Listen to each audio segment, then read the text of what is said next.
Joined now on the broadcast by former Screaming Eagle George Davis, Cape Breton native, who played a number of years with the Eagles. You had an interesting climb up to the queue, starting playing in high school in grade 10.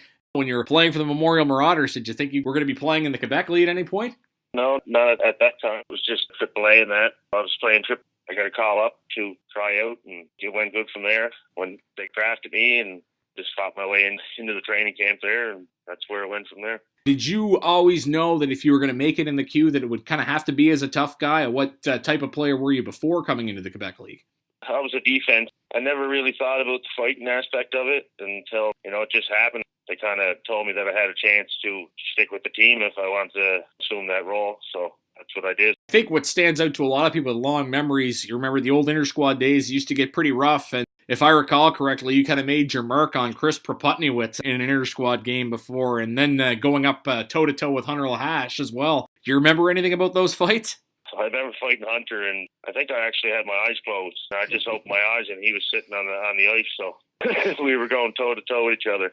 What memories stand out to you from your time in Cape Breton? As I said, you did play a few years with the Eagles. You were part of the very strong 2002 team. Anything stand out? I'm sure the 2002 playoff run for sure, and you had a goal in the first game. We worked hard there, and we just about had it. That was the last run I had with Cape Breton before they traded me off to Halifax, and that big deal. I had a great 2 years at Halifax. You got to go with Stuart McRae and Steve Villeneuve. Did you guys have some camaraderie there going to Halifax? I'm sure it was a little bit weird to be on the other side of the rivalry, too.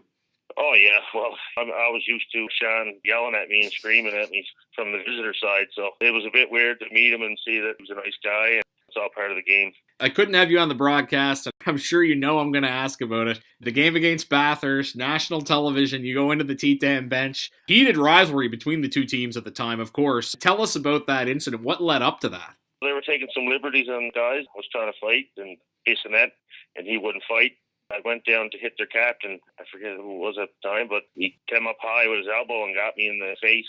And I was skating by the bench, and they were yelling stuff, and then that's all I remember. It's not I just jumped in. Pretty memorable, although perhaps not as at a place as people might think of nowadays with how some of those old Eagles T10 games went. Do you have any memories of that rivalry? Everybody talks about the Battle of Nova Scotia, but that Eagles-Bathurst rivalry in those days was really something else. Yeah, it was. Bathurst had they had a lot of big, tough guys, too, coming in there, so we knew it was going to be a battle every time we were going to play them. They had Jonathan Tremblay. He was a big, tough guy. Big battles with him. Have you ever seen that fight you had with him in Bathurst? Because the video of that was making the rounds. That was quite the tilt. I think some people will give you the decision on that one. Yeah, some people do, and some people say I lost, but that's the way it goes.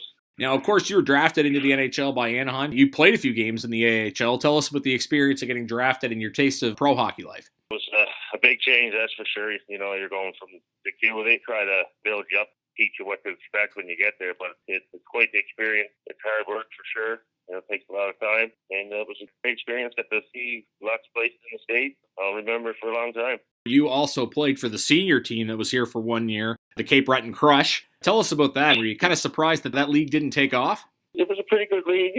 I don't think there's enough senior guys around here that wanted to play, so it was hard to find guys. I really don't know why the league crashed, but it was a great league. I liked it. Lastly, I wanted to ask, what's George Davis up to now? What do you do for work these days? I work out west now in the oil patch. A story a lot of Cape Bretoners can relate to, for sure. Are you back and forth from out west to home? Yep, back home, still living in Cape Breton. Fans will be happy to hear that when their players stick back to their own roots. We thank you for this, George. Appreciate it. Best of luck going forward. Yeah, thank you. That was Where Are They Now with George Davis. You're listening to Battle Auto Group Screaming Eagles Hockey, 1270 CJCB.